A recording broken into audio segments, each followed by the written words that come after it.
بسم اللہ الرحمن الرحیم۔ الحمدللہ، پچھلے 4 پوڈ کاسٹ میں ہم نے گناہ کیسے چھوڑے اس کے تعلق سے ایک نفسیاتی تجزیہ پیش کرنے کی کوشش کی ہے، جس میں pain and gain, change your group, change your habits اور ہاؤ ٹو کنٹرول تھاٹس پر ڈیٹیل میں گفتگو کی ہے۔ اگر آپ نے ان 4 پوڈ کاسٹ کو اب تک نہیں سنا ہے تو اوپر کی آئی بٹن پر کلک کر کے انہیں ضرور سنیں۔ اس کے ساتھ ہی جن دوستوں کو ان پوڈ کاسٹ سے فائدہ ہوا ہو وہ ضرور کمنٹس کے ذریعے اپنے ایکسپیرینس شیئر کریں۔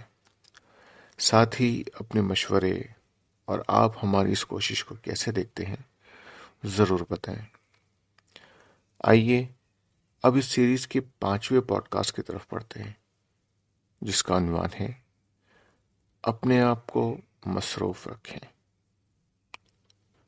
جی ہاں، وہ بیڈ ہیبٹس یا وہ گناہ جنہیں ہم چھوڑ چکے ہوتے ہیں، اکثر وہ ہمیں اسی وقت پریشان کرتے ہیں جب ہم اکیلے ہوں یا فارغ ہوں اور ہمارے پاس کرنے کو کوئی کام نہ ہو۔ ایک بزرگ کہیں سے گزر رہے تھے، راستے میں ایک نوجوان کو بیٹھا ہوا دیکھا، کچھ سوچا اور آگے بڑھ گئے۔ دوبارہ جب لوٹے تو اس نوجوان کو وہیں پایا۔ بزرگ نے نوجوان کو سلام کیا اور آگے بڑھ گئے۔ ساتھ کے خادم نے بزرگ سے سوال کیا، شیخ، وہ شخص پہلے بھی یہیں بیٹھا تھا، تب آپ نے سلام نہ کیا، کوئی خاص وجہ؟ شیخ نے جواب دیا، پہلے وہ بالکل خالی بیٹھا تھا، اور خالی ذہن شیطان کا گھر ہوتا ہے، اس لیے مجھے مناسب نہیں لگا کہ میں شیطان سے سلام اور کلام کروں، گرچہ میں سلام کرنے کا بہت پابند ہوں۔ لوٹتے وقت وہ نوجوان تنکے سے کچھ بنا رہا تھا، یعنی کسی کام میں مصروف تھا۔ بس یہ دیکھ کر میں نے اسے فوراً سلام کر لیا۔ کتنی خوبصورت نصیحت ہے۔ خالی ذہن شیطان کا گھر ہوتا ہے۔ ہمارے بزرگوں نے کیسے ایک محاورے کے ذریعے ایک قیمتی بات سمجھا دی کہ خالی رہنا، کسی کام میں مصروف نہ رہنا، یہ شیطان کو دعوت دینا ہے، اس سے یاری کرنا ہے، اسے اپنا مشیر بنانا ہے، اور ایک بار جس پر شیطان کا تسلط ہو جائے تو پھر کیا وہ گناہوں سے بچ سکتا ہے؟ اللہ پاک ہم سب کو شیطان کی شر سے محفوظ رکھے، آمین۔ ٹھیک یہی بات نفسیات کے ماہرین بھی کہتے ہیں۔ ہمیشہ اپنے آپ کو کسی نہ کسی ہیلدی پازیٹیو ایکٹیویٹی میں مصروف رکھنا چاہیے۔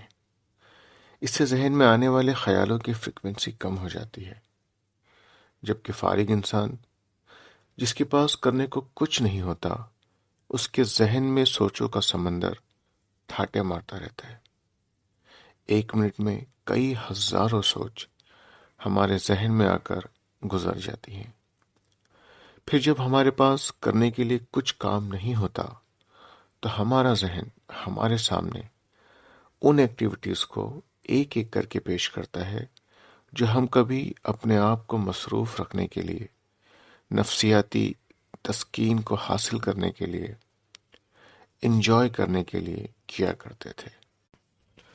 ہمارا ذہن بار بار ایسی ایکٹیویٹیز کی طرف ہمیں متوجہ کرتا ہے کیونکہ وہ خود چاہتا ہے کہ ہم کچھ نہ کچھ کریں، کیونکہ ہمارے لاشعور، ہمارے سب کانشیس مائنڈ کو اچھے اور برے خیالات کی تمیز نہیں ہوتی۔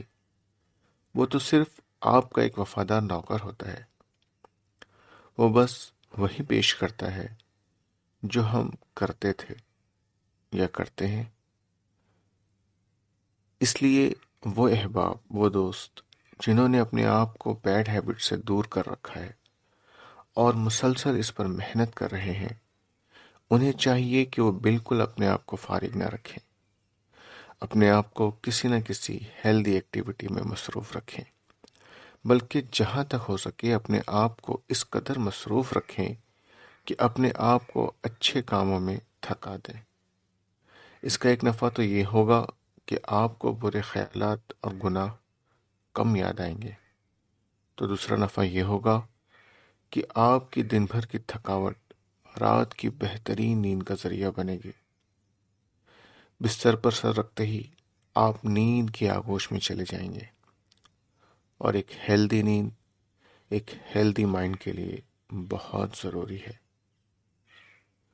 جو لوگ دن بھر فارغ رہتے ہیں، تھوڑی تھوڑی نیند لیتے رہتے ہیں، سوچوں اور خیالات میں پریشان رہتے ہیں، اور رات کو جب سونے کا وقت آتا ہے تو دن بھر کی انہی سوچوں کو بستر پر لیٹے ہوئے سوچتے رہتے ہیں، ایسے لوگوں کو اکثر نیند نہ آنے کی شکایت رہتی ہے۔ پھر رات کی ادھوری نیند دن بھر ذہنی الجھنوں کا ذریعہ بنتی ہے، اور ذہنی الجھنیں پھر کسی بری عادت اور نشے کی طرف رغبت دلاتی ہے، تاکہ وقتی طور پر ایسی ذہنی الجھنوں سے چھٹکارا مل سکے۔ اس لیے جہاں تک ہو سکے اپنے آپ کو خیر کے کام میں مصروف رکھیں۔ اس لاک ڈاؤن سے جہاں بہت سے نقصان ہوئے ہیں، ان نقصانات میں ایک بڑا نقصان لوگوں کا اپنے اپنے گھر میں بے انتہا فارغ رہنا بھی ہے۔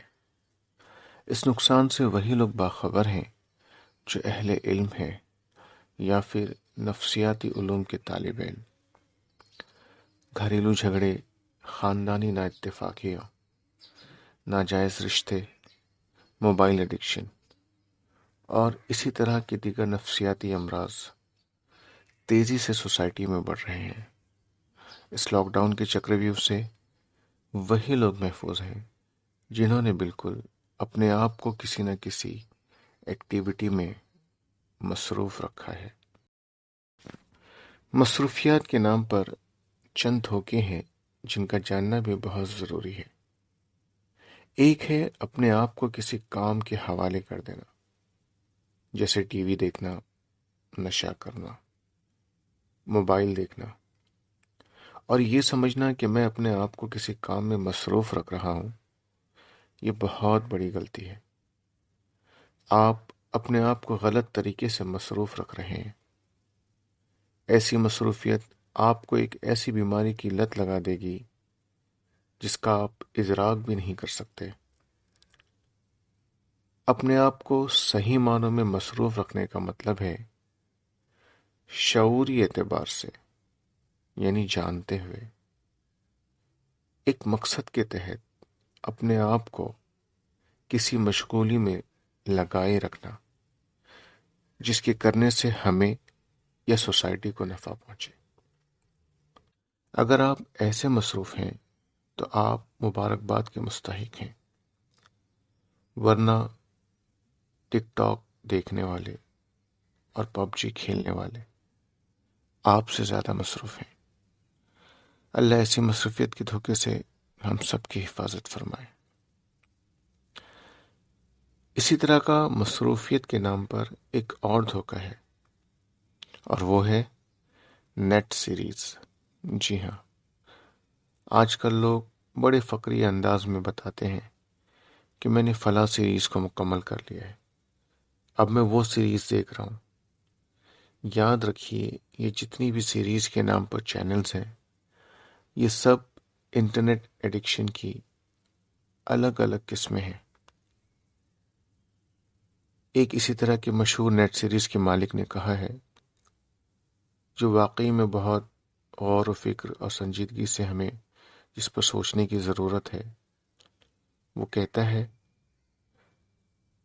ہمارے کمپیٹیٹر وہ نہیں ہیں جو اس طرح کے مزید سیریل بنا رہے ہیں، ہمارے کمپیٹیٹر لوگوں کی نیند ہے۔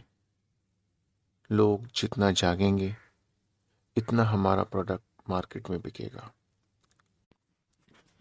اس لیے جیسا کہ ہم نے پہلے بھی کہا، اپنے آپ کو صحیح معنوں میں مصروف رکھنے کا مطلب ہے شعوری اعتبار سے جانتے ہوئے ایک مقصد کے تحت اپنے آپ کو کسی کام میں مشغول رکھنا جس کے کرنے سے ہمیں یا سوسائٹی کو نفع پہنچے۔